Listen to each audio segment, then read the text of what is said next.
Hello, and welcome back to another episode of the Be a Better You podcast. I am your host, Allison K. Dagny, and today's episode is about how clinging to your opinions is keeping you stuck and how flexible thinking can expedite your healing. And I'm going to be dropping some truth bombs today and pose some questions to you to help you expand your perspectives so that you can get relief. Now, this may be relief from frustrations, anger, guilt, regret, shame, rumination, whatever that might be. My focus is to help you get relief. And I want to get your mind off of autopilot. And I want to put you back in the driver's seat of your emotions. That's what I do. That's what I'm an expert in. And this episode isn't just about opinions. It's about the illusion that your opinions are even real. And I'm going to break this down for you to help you get unstuck. Now, I wanted to share with you, first and foremost, if you've never heard of the B.F. Skinner rats.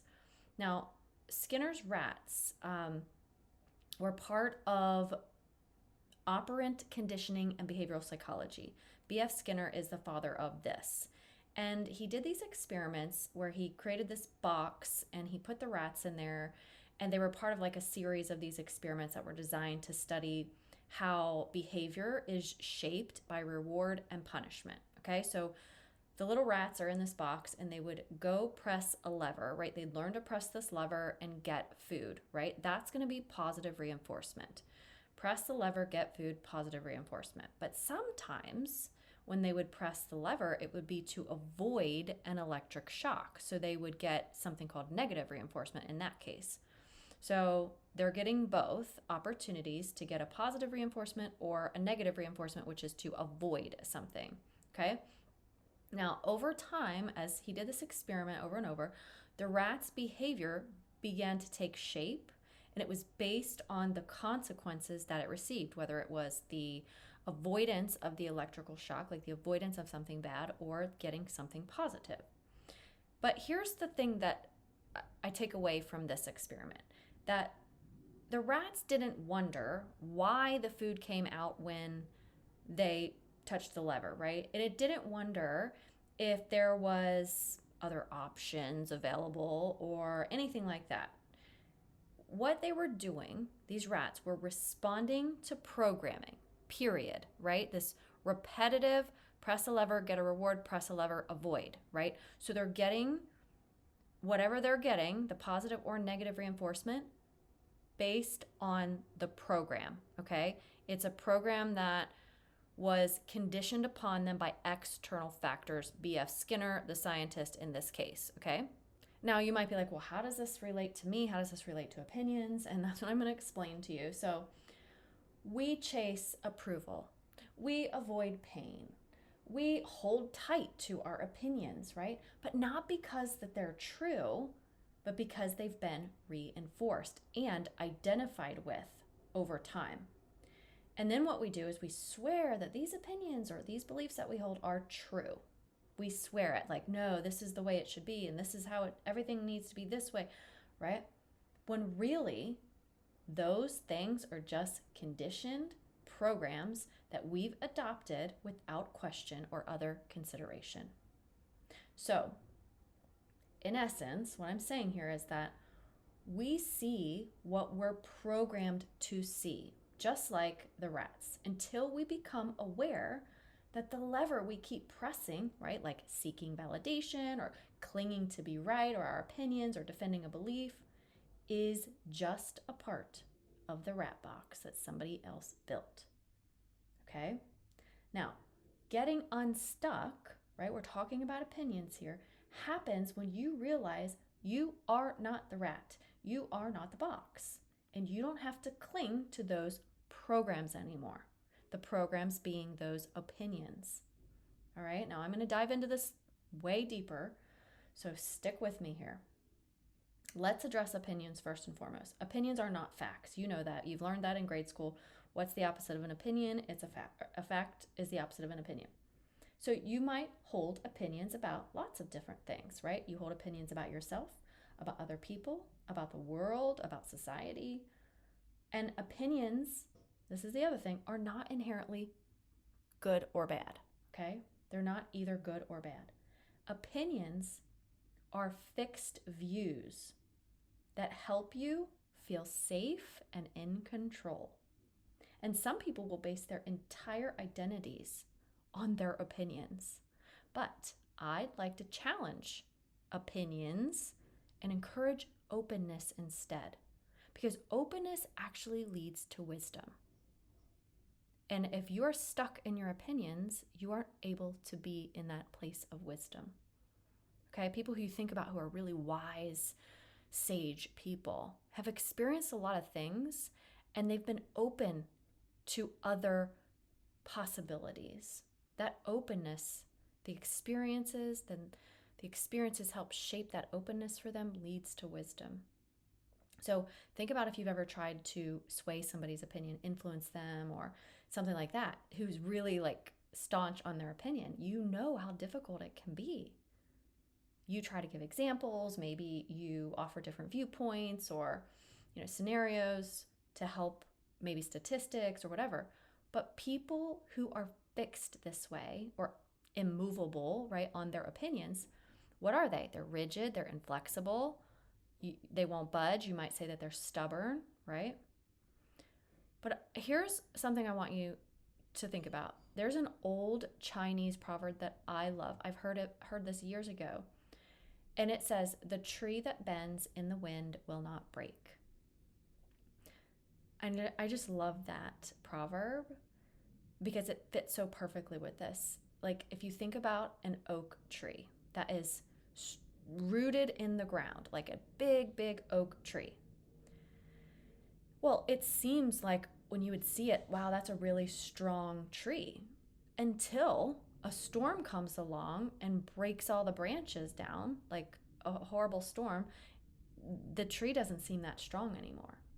But a flexible tree, think about like a willow or something that's, more bendable, it withstands the storm and it continues to flourish.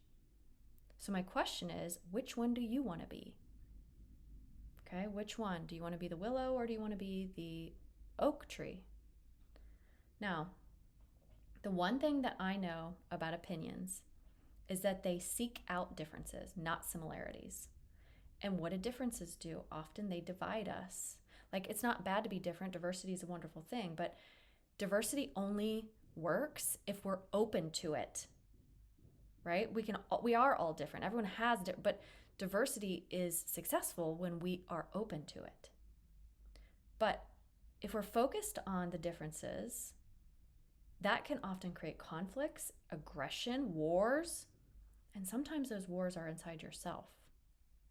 So you are keeping yourself stuck when you aren't willing to consider other possibilities or opinions or beliefs. I want to share a story with you. So my boyfriend and I, when we were very first dating and my kids were younger, I remember having a conversation with him one time because I don't remember if I had to take my daughter her backpack to school or something like that, or she forgot. And I remember my boyfriend saying, "You've got to stop rescuing them. You've got to stop doing this." And we had gone round and round about it for hours. I couldn't be moved on this thought. I'm like, no, they need my help. I have to deliver this to them. I could not be moved. My brain just wouldn't go there. And I knew he was getting frustrated. And eventually I started to see things differently from his perspective. And I don't remember what he said that caused me to shift my perspective, but I had these deep fears that I was going to be a mean mom. They were going to think I'm mean, or they're not going to like me or love me anymore if I didn't, help them out, that sort of thing. So what I realized in the conversation with him was that if I kept rescuing my kids, that was going to keep me stuck in a parenting mode of enabling them and keep them stuck on a dependence to me. And for me, that wasn't really what I wanted, because I wanted my kids to be independent, but my behavior wasn't reflective of that.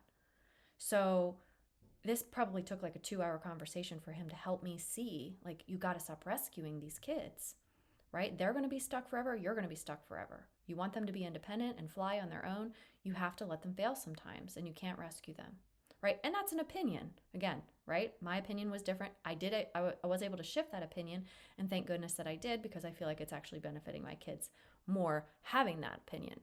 But the reason I'm telling you that is because if I hadn't been willing to see the other possibilities, now, granted, there was a lot of resistance there, 2 hours, a lot of resistance, but now having a different thought, belief, opinion, whatever you want to call it, about that makes me feel a lot better about myself as a parent versus just being stuck. No, this is the way it is. This is the way it has to be, right?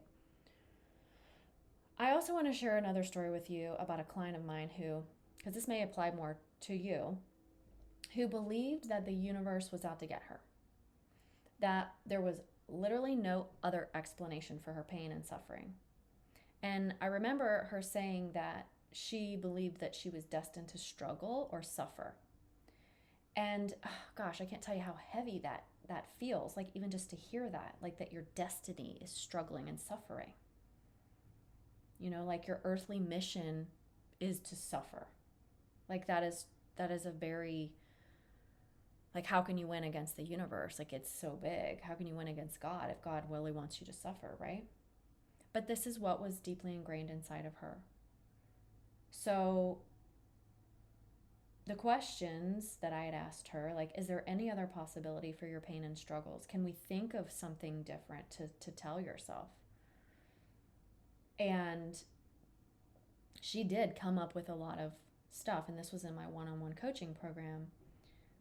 But a couple of the things that she made shifts on was that maybe, you know, the struggle is to show others that healing is possible, because she was making progress, right? And I remember us having a discussion about how struggles can be a sign of forward progress. Like, think about inventors and like the Wright brothers, right? How many times they failed and how much they struggled before they actually took flight.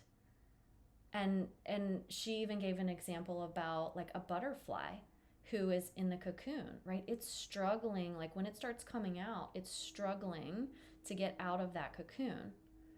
And you cannot open up that cocoon for that butterfly, because if you do, the blood that it pumps into its wings to help expand the cocoon and get out never can go through the wings, and it would not be able to fly. So the struggle that little butterfly is making to get out of that cocoon is actually what allows it to be able to fly, which is a beautiful example of what she was trying to shift. She is not destined to struggle. That was a temporary thing, right? But if she had not been open to these other possibilities and thinking in a different way, she'd still be stuck. She'd still be holding that old story of being destined to struggle, instead of the struggle being a precursor to her growth. So a fixation on your opinions keeps you stuck, and an unwillingness to see other opinions or possibilities or consider them is rooted in fear. Fear of, number one, being wrong, and fear of losing your identity. Deeply held opinions and beliefs for most people become who they are. Oh, a Republican, a Democrat, a feminist, a child advocate, a vegan, a Christian, a Muslim, a Jew, you name it, right? Those deeply held opinions and beliefs for most people become who they are. But I want to challenge you to identify yourself without attaching it to a belief that you have, or there's another one, a role that you play. So if I said, who are you? You can't say mom, you can't say sister, you can't say your career, you can't, those are the things you cannot say. And you can't say something that's tied to a belief, like I'm a Christian, or like, yeah, it's going to take a while. So give yourself some time. But like, who really are you? Like, who do you identify as?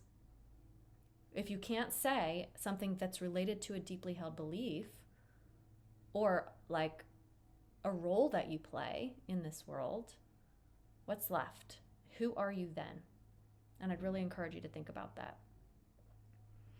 And this is why people don't want to let go of their opinions or explore new ones, because it creates fear of a lost identity. They won't know who they are. When you strip all that other stuff away, it's like, wait a minute, who's left? Who's underneath all of that? So, to go back to the bendable tree, that's who you want to strive to be, is that flexible, bendable tree. Be open to other opinions without clinging to yours. Here's a thing to try. Notice the discomfort that comes up when someone else's opinion differs from yours. This is easy to do if you go on social media. You see somebody's conflicting opinion, you may become a keyboard warrior on Facebook or whatever. Do you end up in arguments with people if they disagree with you? Or do you end up ruminating in your head, convincing yourself why other people should be different or why you should be different? All opinions. That's all they are, opinions. All actually unchecked opinions on autopilot. So we need to get you back in the driver's seat. We need to get you in control, off autopilot. And when I say in control, I don't mean in control of your opinions or anything like that. I mean in control of your emotions by releasing the grip on your opinions. So really get introspective. Try to think about how you feel when opinions cross your path. Are you open to them truly? Are you fixed and holding on to yours so tightly? Do you identify with them? Who are you underneath them?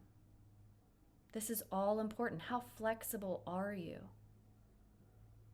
And I'm telling you this because the more flexible, the more open, the more willing to see other perspectives and possibilities without holding so tight to being right about what you think and what you believe, the easier it is going to be to heal. Now, some people might have resistance to this for a number of reasons.